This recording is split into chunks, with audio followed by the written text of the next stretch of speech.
नमस्कार, हिमाचल समाचार में आपका स्वागत है। आज के मुख्य समाचार। एक देश एक चुनाव के लिए जेपीसी ने मुख्यमंत्री से की भेंट। प्रदेश में नशे के विरुद्ध शुरू किया गया है जन अभियान। सिरमौर के सुरेंद्र शर्मा बने स्वावलंबन की मिसाल। सरकार की योजना का लाभ लेकर 25 लाख की आय की अर्जित। और अब समाचार विस्तार से। एक देश एक चुनाव के प्रस्ताव से संबंधित संविधान 129वां संशोधन विधेयक 2024 और केंद्र शासित प्रदेश कानून संशोधन विधेयक 2024 के लिए गठित संयुक्त संसदीय समिति ने आज शिमला में मुख्यमंत्री ठाकुर सुखविंदर सिंह सुक्खू के साथ बैठक की। समिति के अध्यक्ष श्री पीपी चौधरी और अन्य सदस्यों का मुख्यमंत्री ने गरिमापूर्ण स्वागत किया। इस अवसर पर उन्होंने अध्यक्ष तथा अन्य सदस्यों को पारंपरिक हिमाचली टोपी और शॉल भेंट कर सम्मानित किया। समिति ने प्रस्तावित एक देश एक चुनाव के बारे में विस्तृत विचार विमर्श किया। चर्चा के दौरान मुख्यमंत्री ठाकुर सुखविंदर सिंह सुक्खू ने समिति के साथ प्रदेश सरकार के विचार साझा किए। बैठक के उपरांत मीडिया कर्मियों से अनौपचारिक बातचीत करते हुए मुख्यमंत्री ने कहा कि कांग्रेस पार्टी इस बिल का विरोध कर रही है, लेकिन देश की लोकतांत्रिक व्यवस्था को सुदृढ़ करने के दृष्टिगत समिति को कुछ सुझाव दिए गए हैं। मुख्यमंत्री ने कहा कि सरकार ने लोकतांत्रिक मूल्यों को सुदृढ़ बनाए रखने के लिए 1 वर्ष में उपचुनाव करवाने का प्रावधान रखने का सुझाव दिया है। माननीय सदस्य पीपी चौधरी जी की अध्यक्षता में एक बैठक हुई जिसमें माननीय संसद सदस्य जी ने वन नेशन वन इलेक्शन के संदर्भ में हमारे विचार मांगे, एक पार्टी के विचार मांगे, सरकार के विचार मांगे, स्पीकर डिप्टी स्पीकर को सबको बुलाया। हमने अपना दायित्व समझा कि संसद के सदस्य हमारे आए हैं तो हम अपने विचार साझा करें। पार्टी की तरफ से तो हमारा एक है कि हम वन नेशन वन इलेक्शन का अपोज कर रहे हैं, लेकिन कुछ सजेशंस हमने जो डेमोक्रेसी को स्ट्रेंथिंग करने के लिए थे उसके बारे में कुछ हमने विचार रखे और सभी संसद सदस्यों ने पहले तो हमें अपने उस ड्राफ्ट बिल के बारे में जानकारी दी और जानकारी लेने के बाद ये पाया गया कि कुछ जो हम वन नेशन वन इलेक्शन में कुछ और उस दायरे को थोड़ा बढ़ाया गया माननीय चेयरमैन साहब पीपी चौधरी साहब के साथ।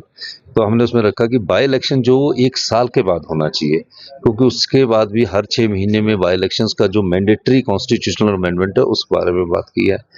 और जो इलेक्टोरल रोल्स की बात है वो तो पूरे देश में एक ही इलेक्टोरल रोल हो जाए, उसमें किसी को कोई ऑब्जेक्शन नहीं है पंचायती राज से, क्योंकि बार बार बनाने में उचित नहीं है। और जो वन नेशन वन इलेक्शन है उसमें कुछ हमारी आपत्तियां हैं कि कोई टेन्योर जब होगा तो उसके आगे टेन्योर कैसे होगा, कोई गवर्नमेंट गिरती है, कोई जो एमएलए रिजाइन दे देते हैं, ये सब चीज़ों की चर्चा विस्तृत होनी है। हमने अपने विचारों में से उनको अवगत करवाया, क्योंकि पूरी स्टेट्स में जाएंगे, पूरे देश के लोग अपने अनुभव को साझा करेंगे और जब अनुभव के बाद कोई चीज़ बनती है तो वो अच्छी होती है। अब इस मामले में तो हमने कहा कि वन नेशन वन इलेक्शन हमारी पार्टी इस फेवर में नहीं है, पर हम चाहते हैं कि बाई इलेक्शन एक समय हो और अगर करना है तो पार्टी हमें थोड़ा ये समझना पड़ेगा कि आने वाले समय में असेंबली का टेन्योर क्या होगा। अभी तो 5 साल के लिए होते हैं, अब 34 अगर अपॉइंटमेंट 29 अपॉइंटमेंट डेट हुई तो 29 जो 27 का इलेक्शन होगा तो हमारा तो 32 तक हुआ।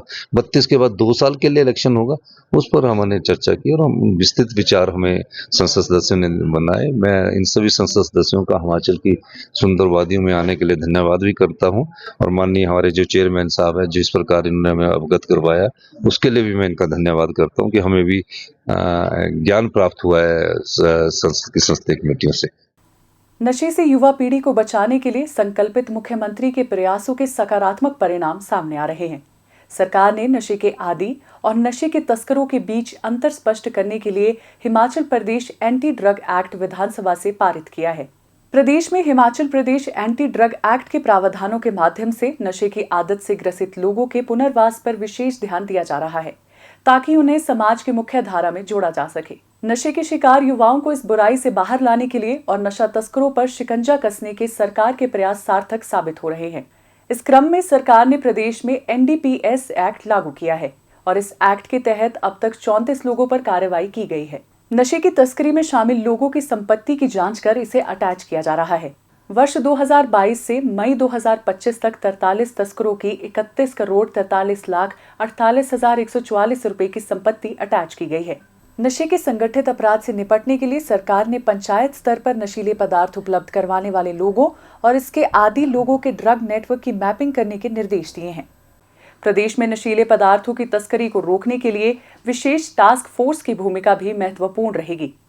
युवाओं के भविष्य को सुरक्षित रखने और राज्य से नशे के समूल नाश के लिए प्रदेश सरकार जीरो टॉलरेंस की नीति अपनाकर कार्य कर रही है। जो भी चिट्टा के धंधे में सम्मिलित लोग, अधिकारी, सरकारी कर्मचारी है, कुछ समय बाद आप देखेंगे इस पर हमारी सरकार कड़े से कड़ा प्रहार करेगी। हम युवाओं की जिंदगी से खिलवाड़ नहीं होने देंगे। हम युवाओं को जो नशे की लत लगाने में सम्मिलित गिरोह है, लोग हैं, उनको हम जेल की सलाखों के पीछे भेजेंगे। और जिन्होंने नशे के माध्यम से अपनी संपत्ति कमाई है, जो भी नशे के माध्यम से जिसने अपनी प्रॉपर्टी को बनाया है, हमारी सरकार में इस मंच के माध्यम से कहना चाहता हूं, उस संपत्ति को जब्त करेगी या तो उसको गिरा देगी, क्योंकि नशे के माध्यम से जो युवा पीढ़ी को धकेल रहे हैं, हमारी सरकार उसके खिलाफ सख्ती से सख्त कार्रवाई करेगी। जोश और सामर्थ्य से भरे प्रदेश के युवाओं की योजनाओं को राज्य सरकार का साथ मिल रहा है। प्रदेश सरकार की योजनाएं स्वरोजगार को बढ़ावा देने के साथ साथ कमाई का अच्छा जरिया बन रही है। सरकार की मदद और अपनी मेहनत के बल पर युवा स्वावलंबी बन आत्मनिर्भर हिमाचल के निर्माण में योगदान दे रहे हैं। सिरमौर जिला के पछाद उपमंडल के अंतर्गत गांव बरीवड़ी के श्री सुरेंद्र प्रकाश शर्मा स्वरोजगार अपनाकर स्वावलंबी बनकर आज युवाओं के लिए प्रेरणा स्रोत बन रहे हैं। अपनी कड़ी मेहनत, दृढ़ इच्छा शक्ति तथा काम के प्रति समर्पण की बदौलत वे बेरोजगार युवाओं के लिए मिसाल बन गए हैं। पारंपरिक खेती से जुड़े श्री सुरेंद्र शर्मा ने सरकार की स्वरोजगार योजनाओं का लाभ उठाकर स्वावलंबी बनने के बारे में सोचा। उन्होंने जिला उद्योग केंद्र नाहन से 95 लाख रुपए का ऋण लिया, जिसके लिए उन्हें 24 लाख रुपए का अनुदान तथा 5% ब्याज उपदान भी मिला। उन्होंने 95 लाख रुपए से सिरमौर तथा सोलन की सीमा पर मरयोग के समीप संगम अम्यूजमेंट पार्क नामक रिजॉर्ट का निर्माण किया। इसमें 6 कॉटेज, 1 रेस्टोरेंट, 1 स्विमिंग पूल तथा 15 कैंपिंग टेंट है। इस रिजॉर्ट से उन्होंने वर्ष 2024 में लगभग 25 लाख रुपए की आय अर्जित की, जिस पर उन्हें लगभग 20 लाख रुपए का शुद्ध मुनाफा हुआ। अपने इस व्यवसाय में श्री सुरेंद्र शर्मा ने 5 लोगों को रोजगार भी दिया है। शांत वातावरण में स्थित इस रिजॉर्ट में बड़ी संख्या में पर्यटक आ रहे हैं।